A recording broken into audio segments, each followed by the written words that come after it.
In 3, 2, 1, your titos of fighting are back, and so many things happened this week in the world of fighting, both local and international, and we are going to have a lengthy discussion about that. In a way, this is a very special episode of Combat Sports Weekly because we are going to tackle something that greatly affects the reflection of the martial arts community here in the Philippines.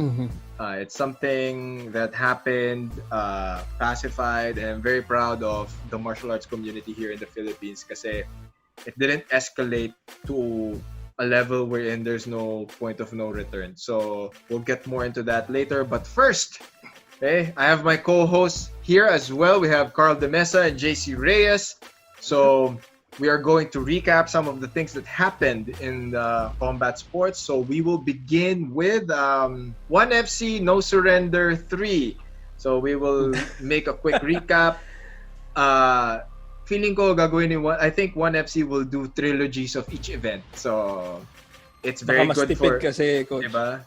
It's very good for combat sports in Asia. I'm super happy every time a combat sports organization holds an event, because now we clearly see that fighting and I mean hopefully other sports will follow suit later on. But for now, okay, in the featherweight division, Ben Royal defeats Quentin Thomas by a technical knockout at the 3:27 minute of the third round. Sige, recap muna tayo. Then atomweight, this is a Muay Thai fight. Maurice No Leopard Romet defeats Little Tiger via unanimous decision. In the strawweight Muay Thai division, Wonder Girl Vertex defeats Brooke Farrell. And then we got Shannon Wanshin Werachai defeats Fabio Pinca. And then Mongkol Pichet D Academy defeats Sok T. And then the main event, we got for all the Thai fighters. I'm sorry if I'm doing my best. Okay. Kulabdam Left Meteorite Sojor Piek Thai defeats Sangmani the $1 Million Baby Klong Suan 2 Resort by a knockout at the 2:45 minute of the first round. That was cool. That was cool. That was really good. Yeah. Ben Royal could have some of the Yeah. fights could have ended a lot faster had the fighters been a little bit more mature when it comes to decision making within the fight structure itself. For example, the very first one, Ben Royal defeating Quentin Thomas. There was a point like in the second round wherein he got Quentin Thomas hurt. As in, si Quentin Thomas got leg kicked and his knee buckled. So there was a time wherein he couldn't stand properly. He couldn't bounce off that leg. Now he had to switch stances. If I was Ben Royal, I would have bounced on him. Pero wala, he gauged and then he held back. Tapos yun, Quentin Thomas was able to recover. He was able to get his bearings. Umabot siyang third round. It's a good win for Ben Royal, but hopefully in his future fights you see him. I want to see a little bit more aggressiveness in Ben Royal. He's a really good striker.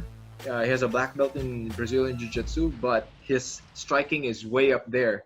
And then the next one is Maurice No Leopard Romet defeats Little Tiger. I mean, ewan ko pero this was a super mismatch. Well, I actually liked it, yeah. Little Tiger was outclassed. Yeah. Little Tiger has been fighting for the longest time. Not to take anything away from Little Tiger, but she was just outclassed.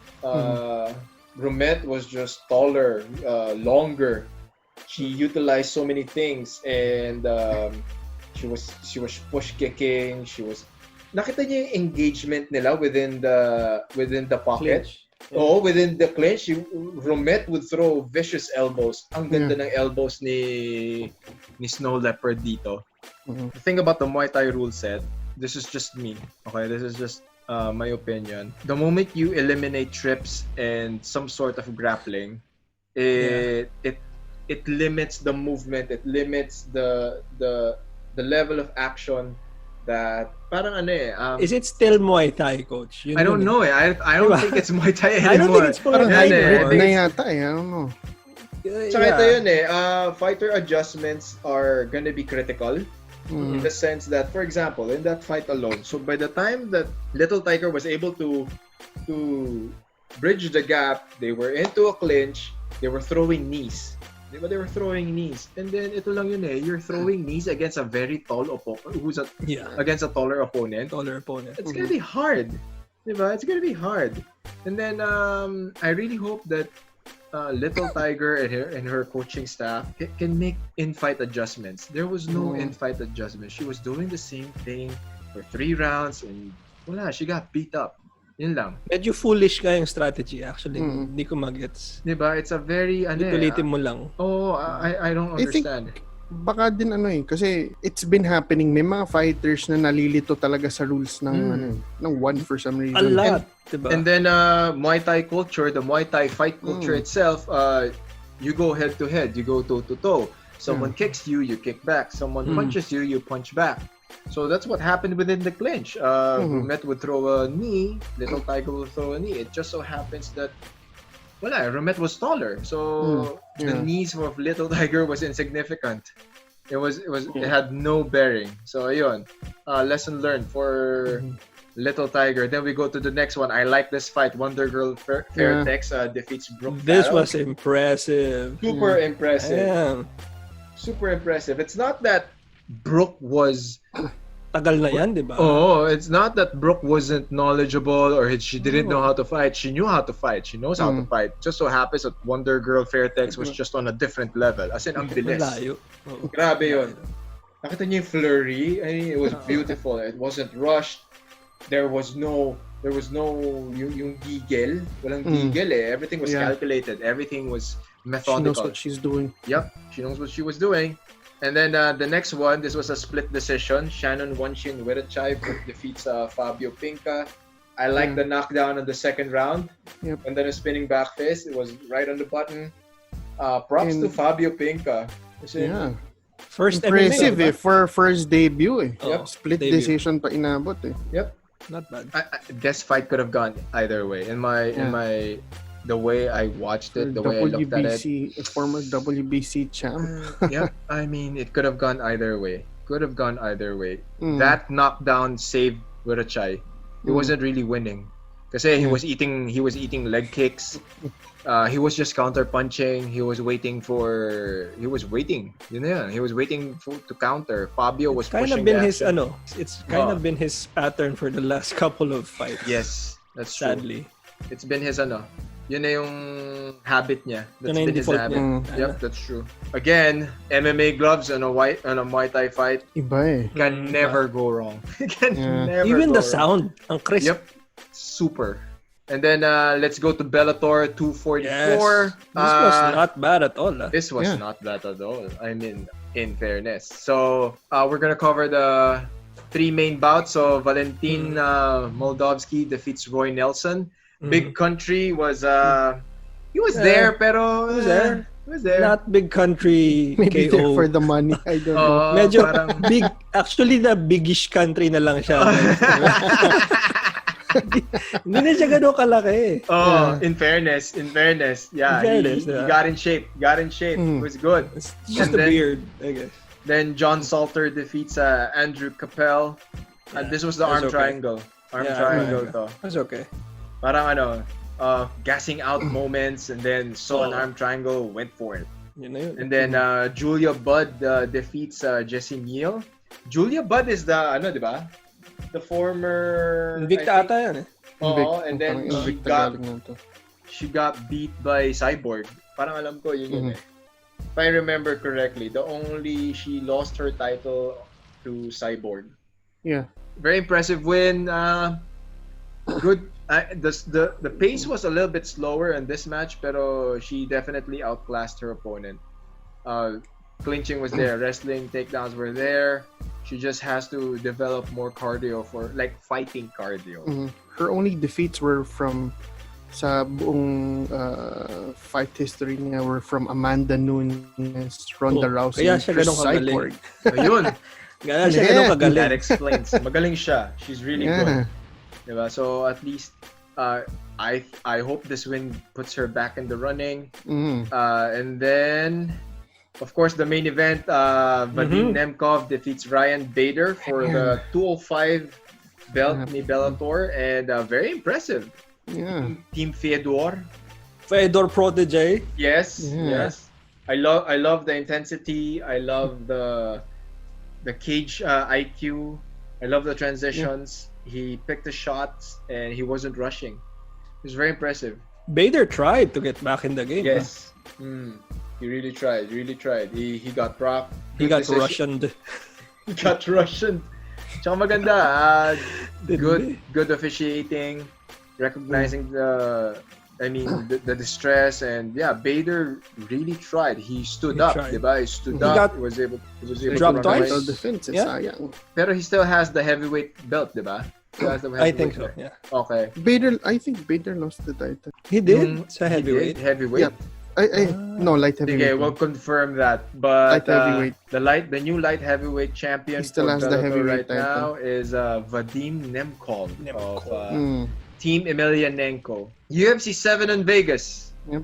Medyo ano siya, not so Daming bad. KO It's not so bad. Yes, there are a lot of TKOs and a lot of KOs. A lot of ground and pound stoppages. So Trevin Jones versus Timur Valiev. Jones won. Yeah. He's the last minute That was replacement. 1 or 2 Yeah. days. 2 days. Last minute replacement. Trevin Jones replaced our very own Mugen Striegel. We'll have more of that later on. Ano siya? I think he won extra cash for his win. Talaga? That's great for him. Basta ano Because siya, he was getting killed, man. Performance of the night. I think he That's had great. So Valiev was a killer. Yep. Diyos ko po. So then we're gonna go through the TKO stoppages. Yeah, it's Isaac Villanueva versus Jordan Wright. Villanueva had that vicious knee, opened the cut on Jordan Wright's right eye. No, it's the other way around, coach. Baliktad ba? Si Jordan yung nanalo. Okay. Jordan Wright. Yeah, Jordan Wright need Isaac Villanueva. Then exposed like super Laki, muscle dito muscle Talagang tinignan ko. orbital. Oo. Talagang kitang-kita na yung laman. Kita na yung laman. Then we got Dwight Grant versus Daniel Rodriguez. Rodriguez won this one. And then we got Shana Maria Dobson. Yeah, Shana Dobson versus Maria Agapova. Dobson won by punches. And then this one was like a submission win by Austin. So it's Austin Hubbard versus Joe Solecki. So Solecki won.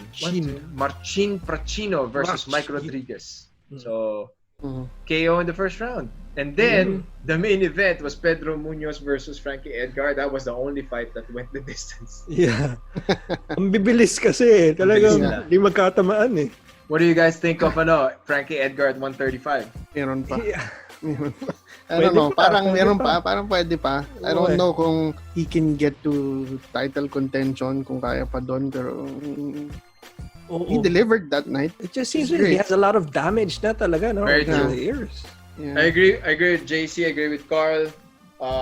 He's been in the fight game for a very long time. He's proven to be one of the more durable fighters in the UFC roster.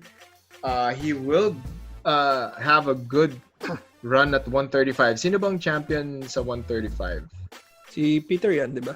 Peter. Oh, damn. So, yeah. I don't think so, bro. Yeah. I mean, to I would Carl's like point, he's been see getting a the lot of fight. damage na. I still remember Gray Maynard. Frankie Edgar. That fight was amazing. That fight was amazing. Not bad for a 38-year-old guy, pero it's gonna take a lot from him and of him to beat Piotr Yan. So, si Edgar, no, he's always had a weight disadvantage and size disadvantage. Pero he's gonna be a good fit at 135. He's gonna be strong. I mean, impressive. He's always delivered. He's always had good cardio. Most durable fighters I've ever seen in my lifetime. Frankie Edgar.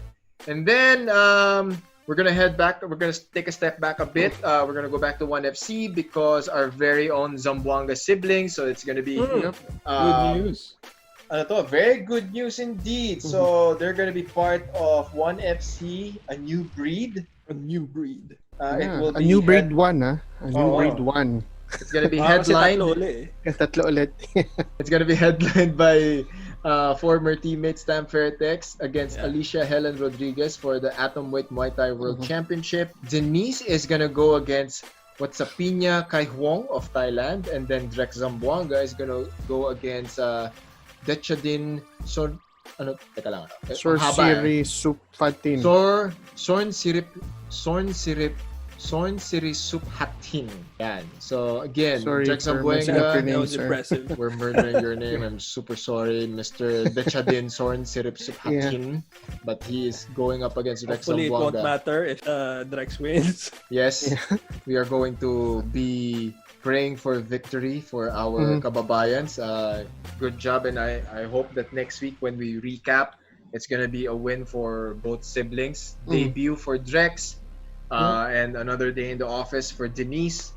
So I really hope, we really wish them all the success All the in one best, championship. Yep, gotta go win. Gotta rack up some wins and gotta get paid.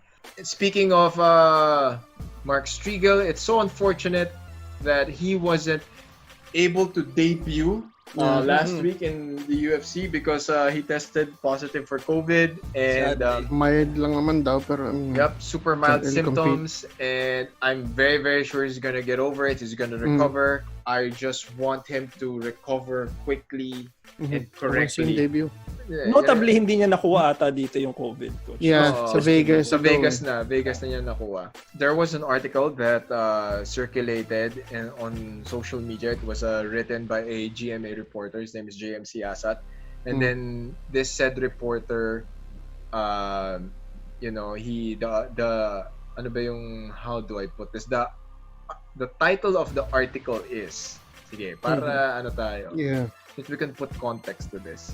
The article of the title is, and it's on GMA News, Rolando D on Mark Striegel making it to the UFC. Quote unquote, he has to pass USADA. The article is on GMA News. Na-republish yata sa MSN.com eh. Yun, the most kasi may distribution. Pinaka synopsis is ito yun eh. Here's the thing. That article was written by the reporter based on a podcast by another columnist, good writer, is my friend, Nisi Ikashano. The name of the show is The Hit List. So they had, that episode aired like 1 or 2 weeks ago. 2 weeks ago, so they had Rolando previous Gabriel. to the publication. Yep. They had Rolando Gabriel D over on the show. It was at least an hour or more than an hour. The reporter just took a snippet took a clip from that entire podcast and then wrote an article about it. Wala, he released it in such a way wherein Gab D was insinuating that he was highlighting the statement of Gab D. He was highlighting the statement of Gab D saying that the entire career of Mark Striegel on the UFC is hinged on him passing USADA. Article came out. And then, of course, a lot of the people here in the martial arts community, especially the MMA community, reacted negatively towards the article. They all saw it as clickbait. They all saw it as a very trashy and uncalled for article. Yeah. And then and we're here to discuss why. Yeah. Yes. And then Alvin Ramirez Alvin Ramirez posted on his wall, tagged Gabdi, and then they had an exchange of words. And then it escalated quickly to the point na their supporters, their fans, their students started going at it. This is where the beauty of the community comes in. People started pacifying the situation. It all was a one big misunderstanding, and the following day, I think it was the following day kagad. The following day or the day after, naayos kagad. It was fixed immediately. Cooler heads prevailed. And they both apologized for what they did. So, what can you say about what happened? Well, for starters, kasi, was an hour. The podcast was an hour. I don't know why, pero parang conveniently he took a statement of Gabdi from that podcast about Mark Striegel lang directly quoted those specific lines na parang the opinion of a former UFC fighter about another Pinoy fighter going to the UFC. Might as well just siguro message mo man lang sa Facebook o tawagan mo if you can. That simple. I mean, why would you get a statement from a podcast with, I mean, you know, mas madaling isulat yung fresh na sinabi niya kesa sa galing sa podcast eh. And 2 weeks old na yung episode, man. Come on. Tapos ilalabas 1 week before the fight, after the fighter after the fighter signs with the UFC. May something, I don't know. May something there. I don't know. Maybe I'm just assuming, pero may something. And yung quote, I read it multiple times and iba yung pagkakaintindi ko on how he quoted Gab. So this is our podcast, this is our show, this is our rules, so this is our own opinions. If you don't want to listen or hear it, don't watch it. Okay? yeah. Pero dito nyo lang maririnig yan. Pero dito nyo alam mo. Wala, dito nga lang yun. Wala kaming, hindi kami clickbait dito. Yung specific line lang, Yan, importante. quoted. Yeah. Kasi, you know, there was an exchange of messages between that reporter and Striegel na may sinabi pang hindi ako I'm not gonna talk about it anymore, blah blah, tas bigla nag-post. But yeah, yeah, that was weird. Yeah, that was very weird. I mean, sinabi mong hindi pero ginawa mo pa rin. So yeah, man. I don't know ba't ka ganon, pero I'm just a nobody here, but you know, you're Mr. Big Shot. Ito yung sabi ni Gab directly dun sa podcast na tinranslate ni reporter in English. Mark Striegel sabi nila na sa UFC, I mean, ayaw ko muna i-announce. I love Mark, pero kung totoo yung mga chismis, kailangan pumasa siya sa USADA. This is where he got the title. In translation niya was, they say Mark Striegel is going to the UFC. I love Mark, but if the rumors are true, he has to pass USADA.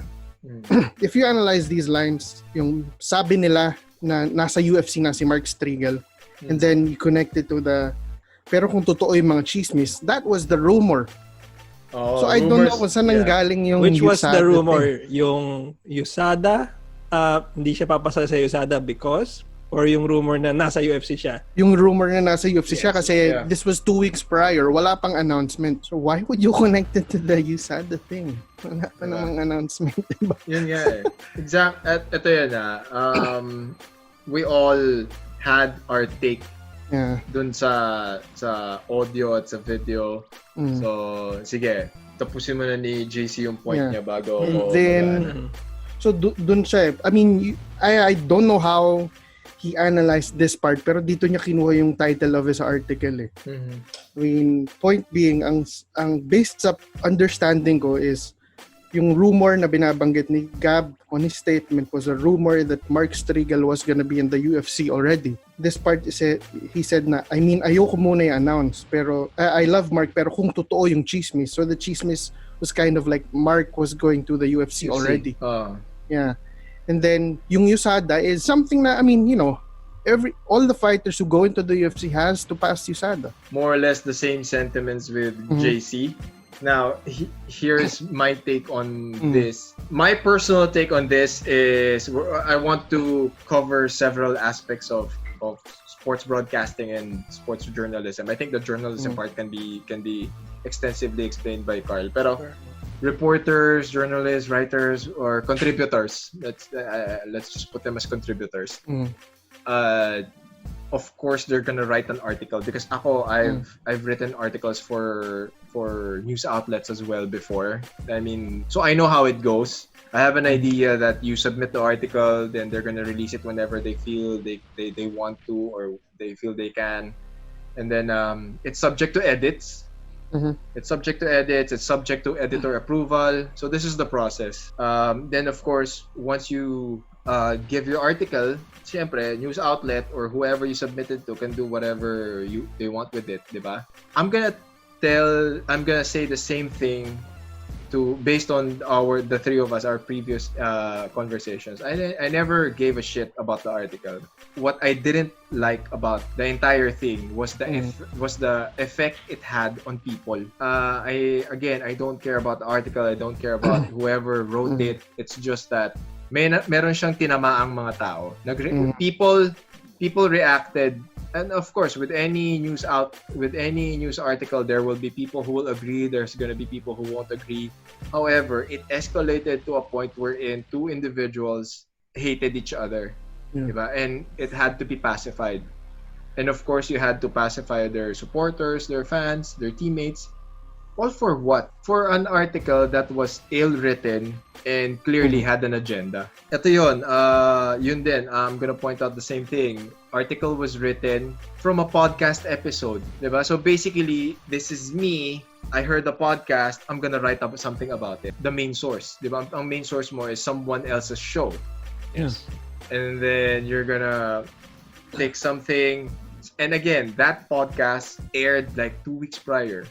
So it was a previous interview. And then you release the article during fight week. So if there's an agenda, you guys be the judge. Di ba? Kayo na bahala. Kung may agenda or wala.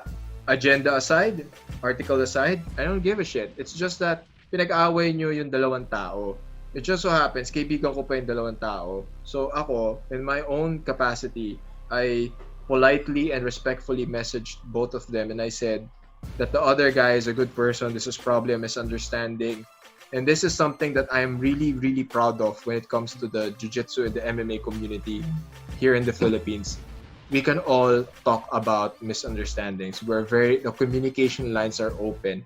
I'm very, very proud of Alvin Ramirez and Rolando Gabriel D for posting their apologies the following day. It takes a huge set of balls. It makes you more of a man, knowing that you did something wrong and you apologized for it publicly. I mean, mas nakakataas ng respeto yun. I respect them more as human beings. I respect them more as martial artists and coaches. They're good examples of people saying something wrong, doing something wrong, realizing it, and then all is well. They apologized and all is well. However, it could have been avoided, diba, had the right information come out. Wala. People can just go to my page and the writer's page and see the comment section. Kasi ako, I couldn't help but put my 2 cents. I said you could have used a different title, but you chose this route. So it is what it is. So I hope I hope that he was able to get whatever result that he wanted from there. So if you go to JM's page, read his explanation. Public naman eh. Yeah, you can, so that at least I encourage everyone to read his explanation so that you get the other side of the story. So, and I quote, he said, this is coming from his page, I've worked hard for years and still work hard to this day to be a reputable reporter. Medyo reputable is not in the it's not valid na. I try to help our local fighters in my own little way by giving them exposure on mainstream media. With that said, I will not allow 2 athletes who clearly have issues with each other besmirch my name, the company, and industry I work with just because they refuse to tackle each other head on. And for the record, I never do it for the clicks.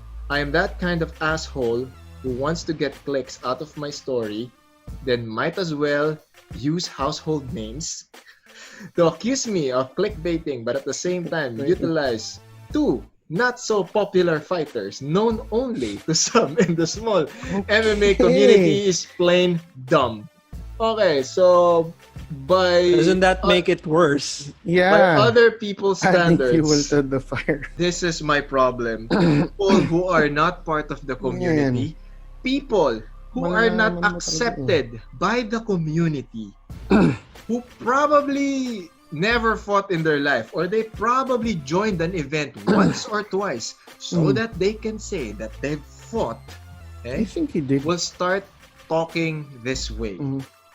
That's my problem. And I know that it will take a few years for it to be fixed. It's gonna take some time. Who is a household name in the Philippine MMA community? So Mark Striegel is not a household name? Who, by the way, is in the UFC. Yes. So Alvin Ramirez is not a household name. Rolando Gabriel D is not a household name. Utilize 2 not so popular fighters known only to some in the small MMA community is plain dumb. Okay, small community. we could probably be small. We could probably Statistically, we pero- might be small. Yeah. Yes. It's okay. Pero two not so popular. I beg to disagree. Gab D is a Mm. popular MMA fighter. Alvin Ramirez is a popular MMA fighter in the Philippines. Mark Striegel, sama na natin siya, Mm. is a popular na He's been on Eh. Vice Ganda's movies, so he's diba? popular. He's popular. Yes, he has. mainstream. Oh my It's God, I mainstream. forgot about that. Striegel has a billboard. Yeah. Sa NLEX. Come Sa on. NLEX. Watch and energy drink. Yeah. Diba? Pero yun lang. Medyo this one not so true. Throwing shades at everyone because he Diba? messed up. So again, it's on his wall. It's on his wall. Yeah. So you can just look at whatever. Pero Mhm. ito lang din yun. I like also JC's point.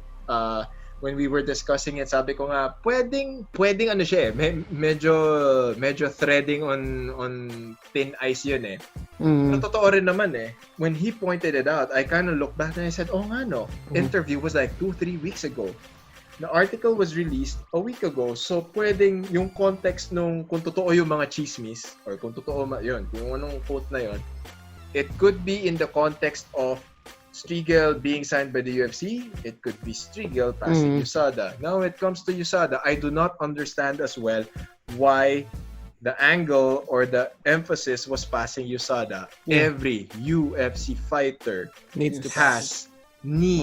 will have to pass a USADA testing Mhm. before fighting.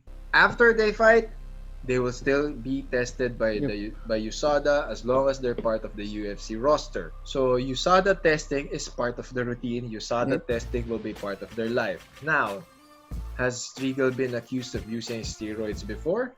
There have been so many allegations. However, none of them has been proven.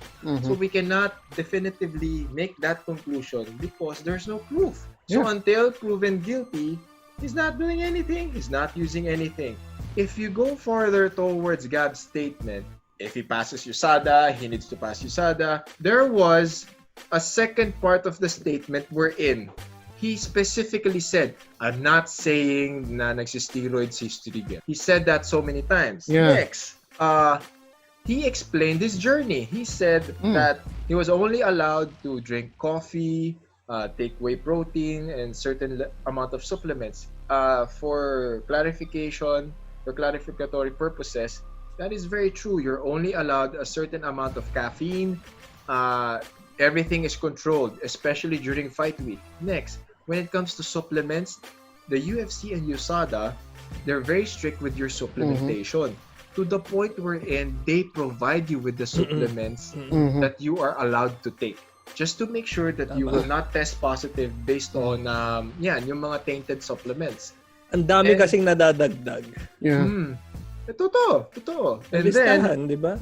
And then he also pointed out that common practice for Filipino fighters, for fighters abroad, they use a lot of energy drinks. They use pre-workout supplements, post-workout supplements.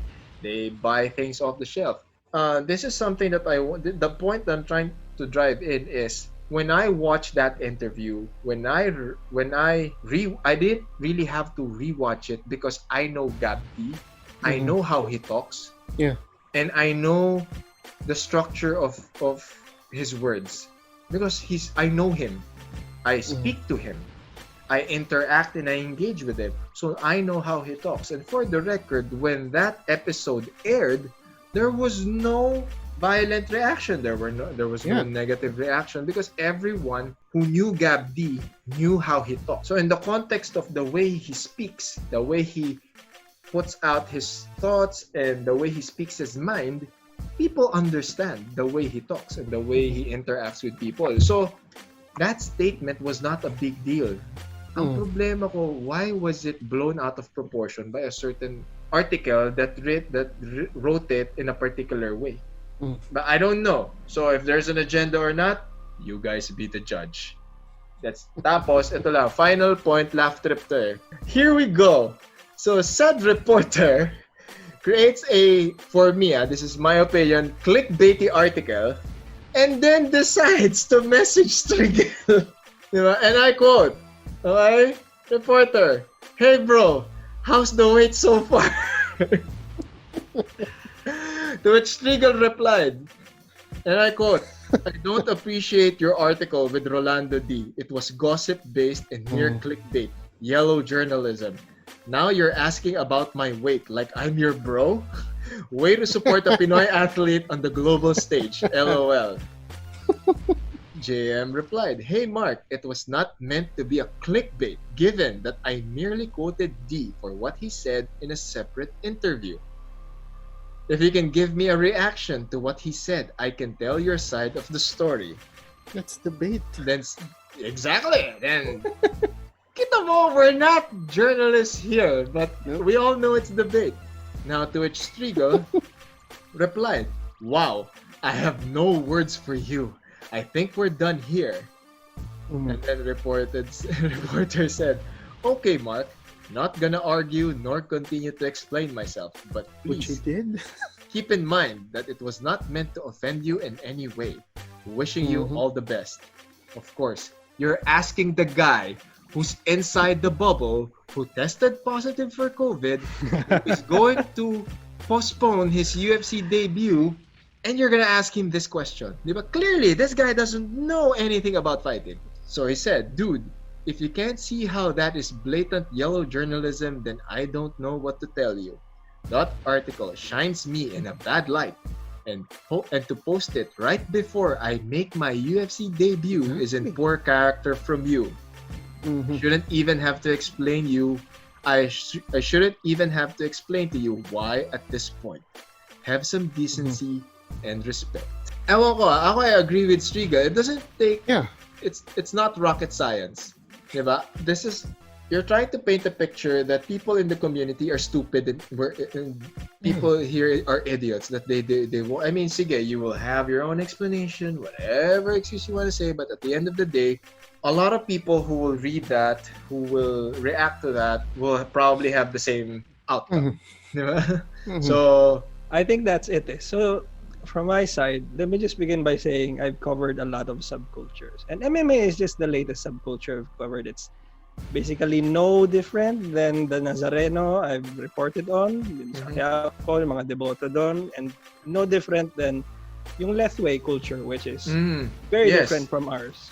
Nuanced, I guess, lines that you need to observe when reporting and navigating subcultures. There's so much sensitivities that you need to respect because each subculture has its own quirks, its own mores, its own attitude, its own camps, and its own values. MMA, local MMA is the same thing. The only thing that we need to take away from the community is mataas yung passions and people, whether they misunderstood or not, people's feelings are hurt.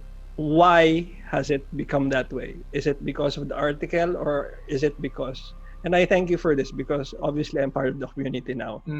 Dati hindi. So, why? Is the article technically correct, factual, and legally allowed? Oo, lusot yan. Definitely. Kasi ganito yung practice ng mainstream media. As an immersion reporter like myself, is it ethical, fair, and respectful to the subculture you're reporting on? Obviously not, kasi marami nasaktan.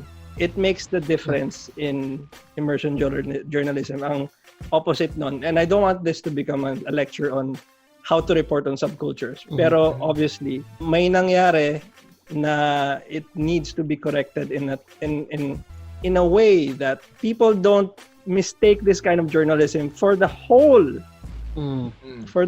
industry. Pwede kasing mas clickbait pa.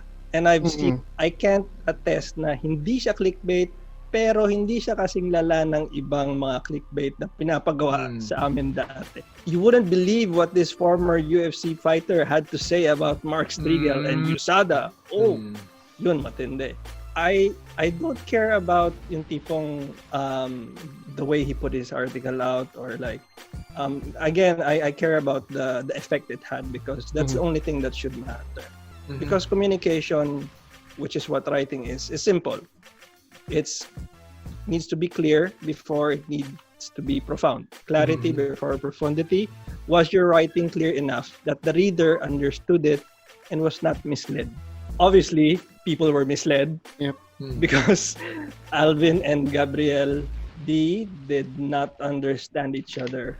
Mm. And obviously parang they took it upon themselves to defend either what they felt was the athlete's right to be judged before, not be judged before his actions. Like, hindi pa naman nagpa-pop si Striegel, bakit inaakusahan mo nang hindi siya papasa ng USAT? Ano ba yung clickbait? Pwede siyang misleading and overhype na curation. Pwedeng mangyari either sa pagkakasulat or like you said, di ba coach, nagsulat ka na sa ibang articles, bahala na sila, minsan papasa mo sa editor mo na hindi mo na ma-recognize yung sinulat mo. May ganon. Malice is hard to prove, but the fact that it caused confusion and showed friction between members of the subculture reporting on means that you have failed in reporting ethically. May tawag kami dyan, and I don't mean to say na ganito si reporter, pero obviously kulang siya sa immersion kasi pwede siyang pinabili ng suka na lang yung tawag namin. Minsan ganun eh. Parang wala kang alam, wala tayong ibang tao, guy, pwede bang pumunta ka na doon? Ikaw na lang. The only thing that I would like to say is, personally, these people are not new. Meaning these people who are what you call, coach, outsiders. For me, I'm glad na insider na ako, meaning that means to me I've done enough immersion. These people hardly train. They can't even be asked to compete, which should be fine in some industries if it's big enough. Boxing is one of those, I think. You've probably met these people and they come from non-combat sports beats. They're independent media from other sites or other blogs. You probably met them. What we need to expect as a community, to expect more of these people. As the industry becomes more and more developed, magkakaroon pa ng ganito eh. So I hope, I don't know if there is enough space yet for this kind of reporting. Obviously, I mean, again, malice is hard to prove, pero obviously may agenda nga. I don't know what that agenda is and how it figures into the bigger picture of whichever site reports on the community. Just to note, I was the guy who was reporting on the community in GMA way back in 2011, 2012. I hope I didn't trip up. I mean, looking back on my articles, I hope wala akong ganito because it would shame me greatly. But there also, I think, must be space in the community for these kinds of pieces kasi it will help us develop a thicker and bigger skin once we grow bigger. Mula na may iba pa pumuntahan, I think. And I'm so glad na nag-apologize yung two people who misunderstood each other na meron palang sariling checks and balances ang community. And that's something I would like to applaud and I would like to continue sana seeing. Kasi hindi ko pa yung nakita sa ibang community. Sa entertainment, sa music, walang nagsusorry. Walang nagsusorry, guys. Dire-diretso. Kaya ang tipong mga namamatayan si Biggie at saka si Tupac. Nagbabarilan na lang eh. There was some question whether baka nga sa process nagkamali. Baka nagkaroon ng interference, for a lack of a better word. So what we did was we took it upon ourselves to talk to the GMA editor who curated Mr. Siasat's story. And basically we talked to see, big thanks to Miss Risa Kamongol, by the way, who said that she checked the article's grammar and checked if the reporter cited his sources. But obviously she's an outsider and she did not know basically yung mga nuances ng sport. To her credit, she also said the headline and everything else was provided by the reporter. Basahin mo yung did she give I think so. Sige. Maybe we can post it in your final edit, but I'll read the relevant passages. Hindi, basahin mo na lahat. Basahin mo na lahat. Okay. So, I asked, can I para di tayo ma-misquote. Para di tayo ma-misquote. Hindi tayo tabloid. Okay. Hindi tayo tabloid. Yeah. So, ang sabi ko kay Miss Risa, I just want clarification because people are asking me if this is the editorial process for news, and I wanted to ask you, was there anything that you changed in the original article that might have become yung new headline which caused the misunderstanding in the first place. And she said, no, I checked the grammar. I checked if he cited sources. However, I admit I didn't look up where the original quote came from and trusted that JM cited a credible source. He also didn't provide the link to the podcast. And if you guys take a look at the article right now, there's no hyperlink. There's no link back to the podcast, the hit list, which is not common practice, by the way, in digital journalism. Usually when you cite your source, That's what Carl taught me. You have to. It's easy as that. You have to. You guys know. So, okay, just to further quote Miss Risa, the head was provided by JM. I also did think it might have sounded negative, but when I read the story and found the sources were cited, I didn't question it or change it. I also thought of it as an opportunity for the other party to explain if there's anything to explain. Other factors that may have affected the story, the published story. I'm not quite familiar with the sport, so the story was edited by an outsider whose basis was the story itself. So basically, dinilis lang niya, okay na to. It seems okay. Just to further explain, mabilis kasi yung sa major network news, mabilis ang labas ng storya.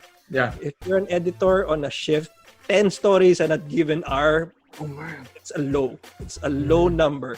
Pag may disaster like bagyo, earthquake, apoy, 30 to 50. Oo. Wow. So it's hard to edit everything to your liking kasi the game, sometimes the speed and the desire to be first trumps accuracy. Yeah, that's true. That's always a big problem minsan. But undermanned ang newsrooms, so this is what we need to live with.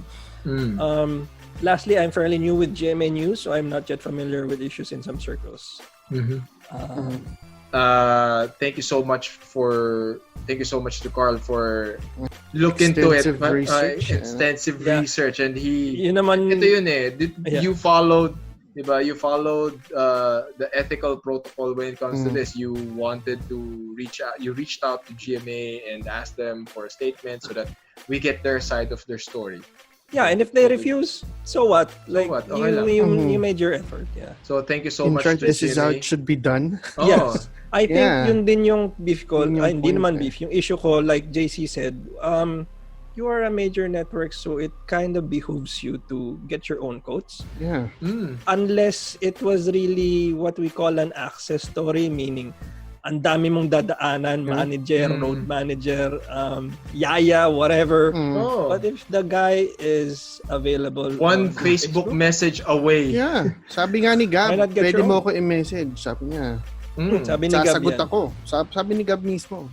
Diba? He So, didn't. how accessible are MMA fighters, coaches, I mean, community That's members also are. what I love about this community. Never Exactly. akong na bagan siya sa story, like tipong ayoko makipag-usap sa'yo or parang di ka lang papansinin.